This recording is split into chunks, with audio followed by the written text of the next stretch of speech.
বাংলাদেশের ইতিহাসে এই প্রথম যে নতুন করে স্পোর্টস নিয়ে চিন্তা ভাবনা করেছেন আমাদের মাননীয় প্রধানমন্ত্রী জনাব তারেক রহমান, এবং তার এই চিন্তার সূত্রটা কিন্তু সেই ৮০-র দশকের।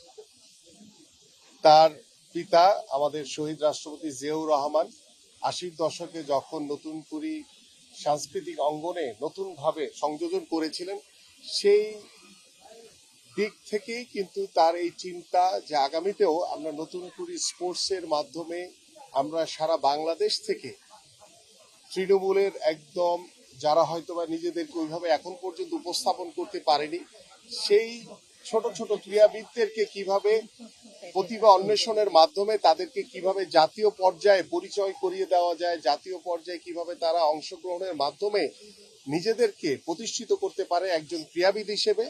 আমাদের মাননীয় প্রধানমন্ত্রীর যে উদ্যোগ, যে ক্রীড়া হলে পেশা পরিবার পাবে ভরসা, আমরা খেলাধুলাকে পেশা হিসেবে প্রতিষ্ঠা করতে চাই, এবং সেই লক্ষ্য নিয়ে ইতিমধ্যে আমাদের জাতীয় ক্রীড়াবিদদেরকে পেশাগত স্বীকৃতি বাবদ ক্রীড়া ভাতা এবং ক্রীড়া কার্ড প্রদান করা হয়েছে।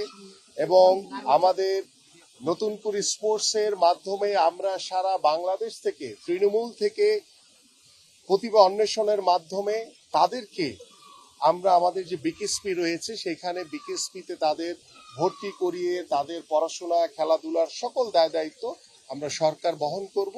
এইভাবে আমরা একটি দীর্ঘমেয়াদী পরিকল্পনা নিয়ে আমাদের নতুন করে স্পোর্টস কার্যক্রম শুরু হয়েছে।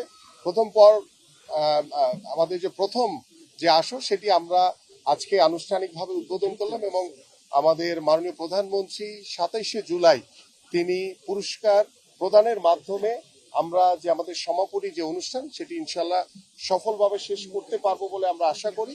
ইনশাল্লাহ দ্বিতীয় আসর আমাদের সেপ্টেম্বর থেকে আবার আনুষ্ঠানিকভাবে শুরু হবে। ইতিমধ্যে আমাদের দ্বিতীয় আসরের অনলাইন ফুডেলা একটি নাবিল পণ্য যে রেজিস্ট্রেশন কার্যক্রম ১ জুলাই থেকে শুরু হয়েছে, ২ মাস ব্যাপী থাকবে।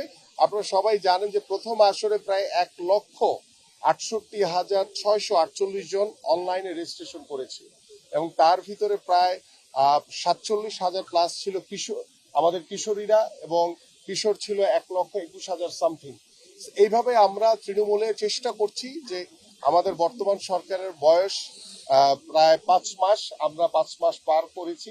আমরা ইনশাআল্লাহ ৬ মাসের ভিতরেই যে আমাদের ১৮০ দিনে যে কর্মসূচি রয়েছে খেলাধুলাকে পেশা হিসেবে প্রতিষ্ঠা করা, নতুন করে স্পোর্টস, আমাদের খেলার মাঠ, এত খেলার আয়োজন কিন্তু মাঠ কোথায়, সে মাঠের জন্য ইতিমধ্যে আমরা উদ্যোগ গ্রহণ করেছি। ইনশাআল্লাহ আমরা ঢাকা শহর, ঢাকা অন্যান্য বিভাগীয় শহরগুলোতে এবং প্রত্যেকটি জেলা পর্যায়ে আমরা মাঠের জন্য ইতিমধ্যে আমাদের স্থানীয় সংসদ সদস্যদেরকে চিঠি দেওয়া হয়েছে।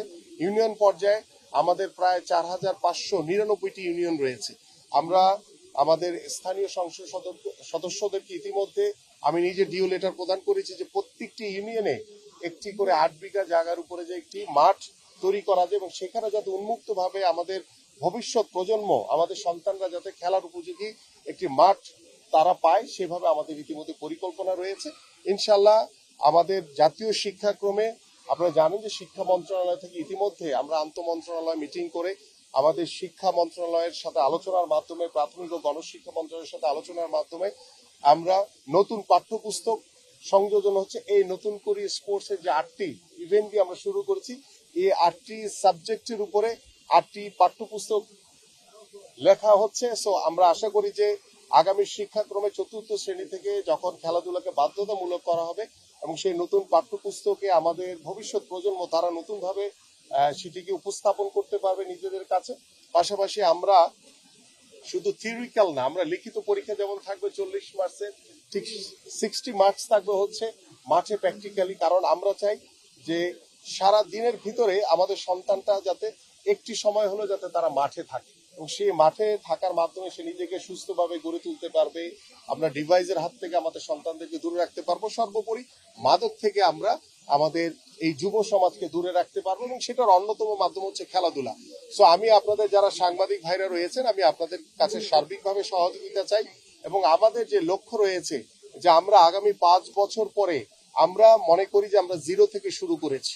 এই যে নতুন করে স্পোর্টস মানি হচ্ছে জিরো থেকে নতুন করে শুরু করা, সেই জিরো থেকে শুরু করেছি, এবং এটা আমরা ৫ বছর পরে কিংবা 10 বছর পরে ইনশাল্লাহ আমাদের যেহেতু আমরা একটি পরিপূর্ণ নীতিমালার মাধ্যমে আমাদের এই কার্যক্রমগুলো শুরু হয়েছে, খেলাধুলাকে পেশা হিসেবে প্রতিষ্ঠা, নতুন করে স্পোর্টস সবকিছুই একটি ধারাবাহিক প্রসেসের মাধ্যমে ইনশাল্লাহ আমরা আমাদের কাঙ্ক্ষিত লক্ষ্যে এবং আমাদের মাননীয় প্রধানমন্ত্রীর যে উদ্যোগ, ইনশাল্লাহ সেই উদ্যোগের মাধ্যমে আমার পরিবার, আমার এই সমাজ এবং আমার এই রাষ্ট্র যে গুণগত পরিবর্তন পাবে, সেই পরিবর্তনের আপনারাও সবাই যাতে এই ইতিহাসের সাক্ষী হয়ে থাকেন সেই প্রত্যাশা ব্যক্ত করছি। আমাদের এই নতুন করে স্পোর্টস এর মূল লক্ষ্যই হচ্ছে যে প্রতিভাবানদেরকে তুলে নিয়ে আসা এবং তাদেরকে আগামী 5 বছর 10 বছর মেয়াদি তাদেরকে এবং তাদের পরিবারের সকল দায় দায়িত্ব গ্রহণের মাধ্যমে কিন্তু আমরা সেই খেলোয়াড়দেরকে প্রতিষ্ঠিত করতে চাই যারা ভবিষ্যতে বাংলাদেশের ফ্ল্যাগকে বিশ্ব মানচিত্রে উপস্থাপন করবে।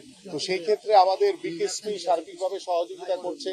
আমাদের স্থানীয় পর্যায়ে যারা বিভিন্ন ইভেন্টের ফুটবলের কোচ, ক্রিকেটের কোচ, সাঁতারের যারা কোচ রয়েছেন, প্রত্যেকটি ইভেন্টেরই কোচরা কিন্তু সেই খেলোয়াড়দেরকে বাছাই করছে এবং আপনাদের আজকে যারা জাতীয় পর্যায়ে অংশগ্রহণ করছে তাদের থেকে বাছাই করে এবং যদি কোনো ভালো সাঁতারু কিংবা ভালো কোনো অ্যাথলেট তারা যদি গ্রামে হয়তো বা কোনো কারণে তারা আসতে পারেনি এখানে, তাদেরকেও আমরা কালেক্ট করে আমরা জাতীয় পর্যায়ে এনে তাদেরকে বাছাই করার মাধ্যমে আমরা বিকেএসপিতে তাদেরকে ভর্তি করার সুযোগ করে দিব এবং সেই বিকেএসপিতে তার পড়াশোনা, খেলাধুলা সে যতদিন নিজেদেরকে প্রতিষ্ঠিত করতে না পারে ততদিন আমাদের এই সহযোগিতা সার্বিক সুযোগ সুবিধা তাদের জন্য অব্যাহত থাকছে।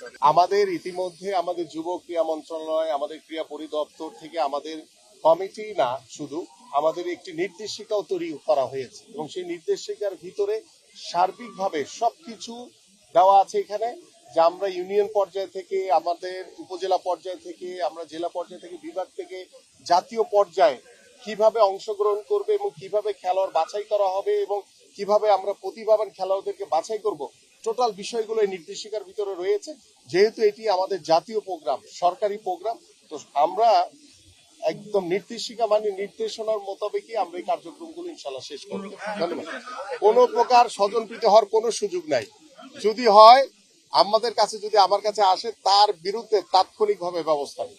আমাদের 8টির সাথে আরো 2টি ইভেন্ট বাড়ছে, সেটি হচ্ছে একটি ভলিবল আর একটি হচ্ছে টেবিল টেনিস। এই 10টি ইভেন্ট নিয়ে ইনশাল্লাহ দ্বিতীয় আসর শুরু হবে। আমরা পর্যায়ক্রমে আরো অন্যান্য স্পোর্টস যেগুলোতে আমাদের আমাদের সাবকন্টিনেন্টে কিংবা আমাদের এশিয়ান গেমস কিংবা অলিম্পিকের মতো আসরে যেগুলোতে আমাদের পদক পাওয়ার সম্ভাবনা বেশি রয়েছে, সেই ইভেন্টগুলোকে আমরা প্রথমত ইন্ট্রোডিউস করতে চাই। পর্যায়ক্রমে আমাদের এই নতুন করে স্পোর্টসে আরো অন্যান্য ইভেন্টগুলো ইনশাল্লাহ আমরা সংযোজন করব। দেখেন, বর্তমান সরকার স্পোর্টস ডিপ্লোমেসিকে সর্বোচ্চ গুরুত্ব দিচ্ছে। আর ক্রিকেট যেহেতু আমাদের একটি মর্যাদার জায়গা, ক্রিকেট যেহেতু আমাদের বিশ্ব ক্রিকেটে আমাদের অত্যন্ত সুদৃঢ় একটি অবস্থান রয়েছে, সেই ক্ষেত্রে বিগত সময়ের একটি ঘটনাকে কেন্দ্র করে, বিশ্বকাপ ক্রিকেটকে কেন্দ্র করে যে একটি টানাপোড়েন হয়েছে, আমরা দৃঢ়ভাবে বিশ্বাস করি। ইতিমধ্যে আমি নিজেই আমাদের যে ইন্ডিয়ান এম্বাসিতে আমি কথা বলেছি, তারাও আমাদের সাথে কথা বলেছে।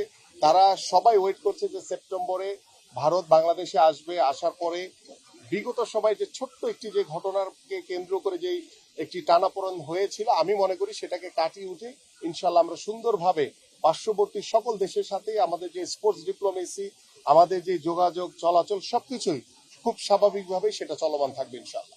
আমরা ইতিমধ্যে সিদ্ধান্ত নিয়েছি, আমাদের মাননীয় প্রধানমন্ত্রী ইতিমধ্যে আমাকে নির্দেশনা দিয়েছেন যে আমাদের যে 22টি জেলায় আমাদের সুইমিং পুল রয়েছে, তাও আমি বলবো যে আপ টু দা মার্ক না, জরাজীর্ণ অবস্থা রয়েছে, সেগুলোকে সচল করা, পাশাপাশি আমাদের 64টি জেলায় আমরা সুইমিং পুল নির্মাণ করার ইতিমধ্যে একটি প্রকল্প গ্রহণ করেছি।